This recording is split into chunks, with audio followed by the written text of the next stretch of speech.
नमस्कार, मेरा नाम डॉक्टर सुमित है।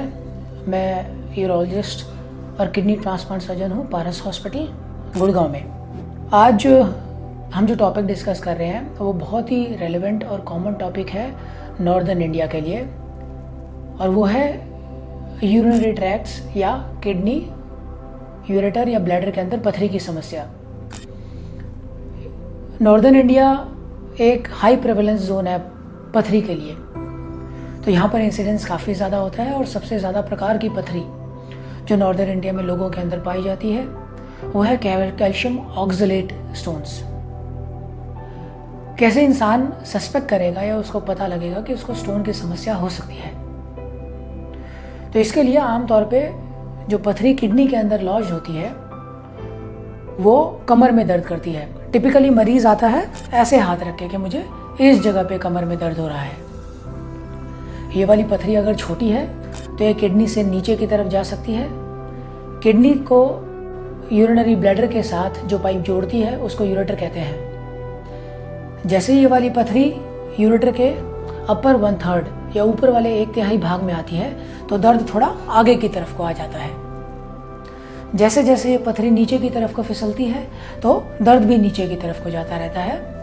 और जब ये वाली पथरी यूरेटर या किडनी की पाइप के नीचे वाले 1/3 भाग में या लोअर 1/3 में आ जाती है तो उसके बाद इंसान को टेस्टिस में पेन हो सकता है। पेशाब की फ्रीक्वेंसी बढ़ जाती है। ऐसे लगता है जैसे पेशाब आया हुआ है, इंसान पेशाब करने जाता है लेकिन पेशाब की कुछ बूंदें ही निकलती है और ऐसा महसूस होता है जैसे पेशाब रुक गया है। इस सिम्टम को स्ट्रेंगुरी कहते हैं। अगर पथरी और नीचे आए और अगर पेशाब की नली के अंदर नीचे की तरफ जो इंद्री के अंदर से भाग आता है जिसको यूरेथ्रा कहते हैं उसके अंदर आके फंस जाए तो पेशाब पूर्णतः बंद भी हो सकता है। पेशाब जैसे जैसे यूरिनरी ट्रैक्ट से नीचे की तरफ को पथरी को धकेलता है तो पथरी यूरिनरी ट्रैक्ट में अंदर की तरफ एक जख्म पहुंचाती है जिसके कारण पेशाब में खून भी आ सकता है।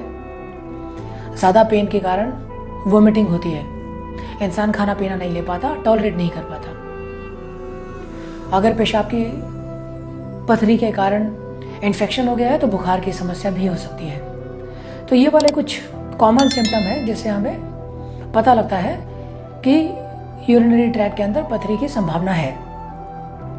अब इसको कंफर्म करने के लिए कि भैया हाँ पथरी ही है, कुछ टेस्ट होते हैं जिनसे हमें पता लग जाता है। स्क्रीनिंग के लिए आमतौर पे अल्ट्रासाउंड करते हैं। अल्ट्रासाउंड में अगर पथरी की समस्या है तो किडनी सूजी हुई दिख जाती है जिसको हाइड्रोनेफ्रोसिस कहते हैं, और साथ में पथरी दिखाई दी जाती है जिसके साइज को एस्टिमेट किया जा सकता है अल्ट्रासाउंड पे। अल्ट्रासाउंड की एक लिमिटेशन है कि अगर पथरी का साइज छोटा हो या फिर ये वाली पथरी किसी ऐसे भाग में जाके फंस गई है जहां पर अल्ट्रासाउंड की किरणें नहीं पहुंच पा रही है तो अल्ट्रासाउंड इस पथरी को नहीं देख पाएगा।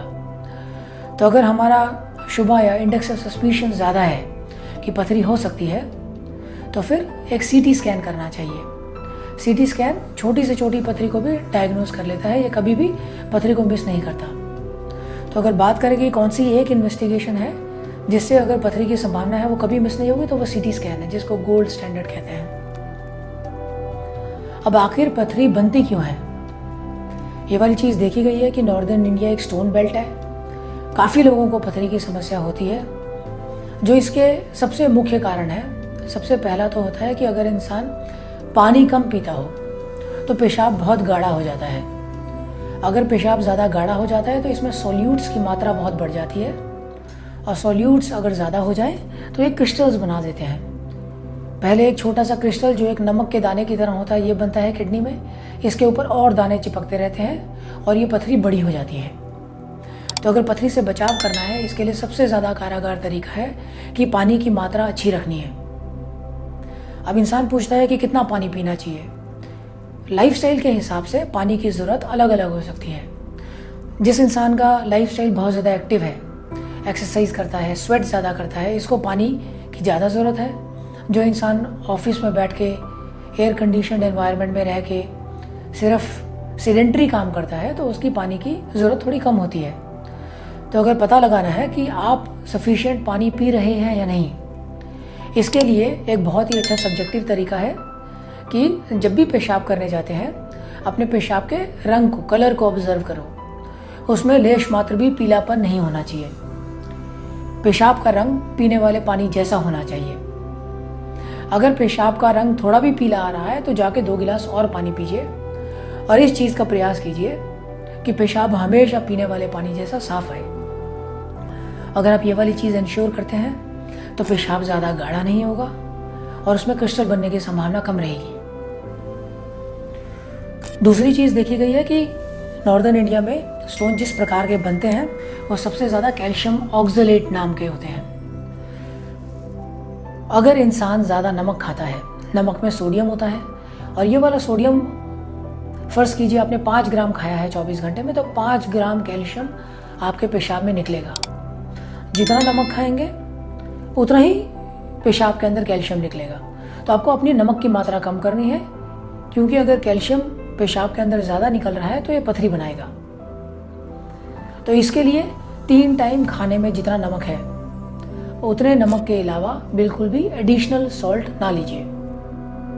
आजकल एक लो सॉल्ट करके आता है, या टाटा सॉल्ट लाइट करके अलग प्रकार का नमक आता है जिसके अंदर सोडियम की मात्रा कम होती है। अगर आप बार बार स्टोन बना रहे हैं तो ये वाला सॉल्ट यूज़ कीजिए। 3 टाइम खाने के अलावा बीच में स्नैक्स, गोलगप्पे, चिप्स वगैरह ये वाली सारी चीज़ें अवॉइड करनी है। 2 हफ्ते में 10 दिन में एक चीट डे रखा जा सकता है जिस दिन ये सारी चीज़ें खाई जा सकती हैं, बट बाकी दिन नमक बिल्कुल कम रखिए। जैसे मैंने पहले बताया कि पथरी आमतौर पे कैल्शियम और ऑक्सलेट इस पदार्थ की बनती है। तो ऑक्सलेट जिन जिन खाद्य पदार्थों में होता है उनका सेवन कम कीजिए। ऑक्सलेट आमतौर पे काजू, खजूर, पालक, कोई भी बीज वाली चीज़, कोला बेस्ड कोल्ड ड्रिंक्स, इन सब के अंदर ज़्यादा होता है। इनका सेवन कम करना है, डाइट में इनको कम लेना है। सब्जियों के अंदर ऑलमोस्ट हर सब्जी के अंदर बीज होता है, तो इंसान आमतौर पे पूछता है कि भाई फिर सब्जी कौन सी खाएं। अगर बीज वाली चीज़ें बिल्कुल भी नहीं खाएंगे तो सारी सब्जियां बंद हो जाएंगी। तो इसके लिए एक तरीका है कि जब भी कोई बीज वाली सब्जी खा रहे हैं तो इसके साथ 1 गिलास दूध पी लीजिए। तो ये सब्जी के ऑक्सलेट के असर को न्यूट्रलाइज कर देगा। दूध पहले या बाद में नहीं लेना है, दूध पीना है खाने के साथ, खासकर तब जब आप कोई ऐसा खाना ले रहे हैं जिसके अंदर ऑक्सलेट की मात्रा ज़्यादा है, जैसे पालक हो गया या बीज वाली सब्जियां हो गई। इनके अलावा कुछ चीज़ें हैं जो पथरी बनने की संभावना को कम करती हैं, जैसे संतरे का जूस, मौसमी का जूस और नींबू पानी। ये वाली चीज़ें जब भी इनका सीज़न होता है ज़्यादा लीजिए, लेकिन इसमें एडिशनल नमक नहीं डालना है। ये जूसेस वगैरह बिना नमक के होने चाहिए। ज़्यादा वज़न भी पथरी बनने का कारण होता है, तो अपने वज़न को कंट्रोल में रखिए। ये वाली सारी चीज़ों का ध्यान रखेंगे तो पथरी होने की संभावना कम रहेगी। अगर आप बाकी चीज़ें भूल भी जाएं तो 2 चीज़ें ज़रूर ध्यान रखनी है कि पानी बहुत अच्छी मात्रा में पीना है और नमक कम से कम लेना है। अब अगर किसी को पथरी हो ही गई है तो इसका इलाज कैसे संभव है? नॉर्दर्न इंडिया में जैसे मैंने बताया कैल्शियम ऑक्सलेट नाम की पदार्थ से पथरी बनती है। ये वाली पथरी किसी भी दवाई से गलती नहीं है। कुछ दवाइयाँ होती ज़रूर है। अगर आपके किडनी के अंदर छोटी पथरी है तो ये वाली दवाइयाँ, सिरप्स वगैरह होती हैं, ये लेके इसको फर्दर बढ़ने से बचाया जा सकता है, लेकिन इसको किसी भी दवाई से गलाया नहीं जा सकता। अगर पथरी छोटी है, 6 मिलीमीटर या उससे कम है, तो मेडिसिन वगैरह मदद करती हैं जो नेचुरली पेशाब के रास्ते से इन दवाइयों को निकलने में मदद करती हैं। लेकिन अगर पथरी का साइज़ बड़ा है, स्पेशली अगर 8 मिलीमीटर या उससे बड़ी पथरी है, तो ये वाली पथरी अपने आप निकलने की संभावना बहुत कम होती है। इसको निकालना ही पड़ता है। पथरी को निकालने के लिए जो आजकल सर्जिकल टेक्निक्स हो गई हैं, उसमें हम फ्लेक्सिबल एंडोस्कोप्स और लेज़र्स का इस्तेमाल करते हैं, जिसमें इस पथरी को शरीर में बिना एक भी छेद किए निकाला जा सकता है। ना ही किसी छेद की आवश्यकता होती है, ना ही किसी चीरे की। पेशाब के रास्ते से ही फ्लेक्सिबल दूरबीन डालते हैं जो किडनी के हर कोने में जा सकती है। लेज़र एनर्जी के माध्यम से इस स्टोन को हम तोड़ देते हैं और इसको नेचुरली यूरिनरी ट्रैक्ट से ही निकाल देते हैं। परंतु अगर आपकी पथरी ज़्यादा बड़ी है, 2 सेंटीमीटर या उससे बड़ी है, तो फ्लेक्सिबल एंडोस्कोप्स से ये वाली पथरी नहीं निकल सकती।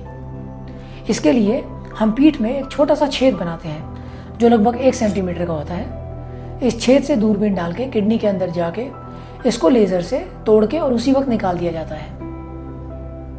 तो ये कुछ तरीके हैं माध्यम है जिनसे स्टोन्स को ट्रीट किया जा सकता है।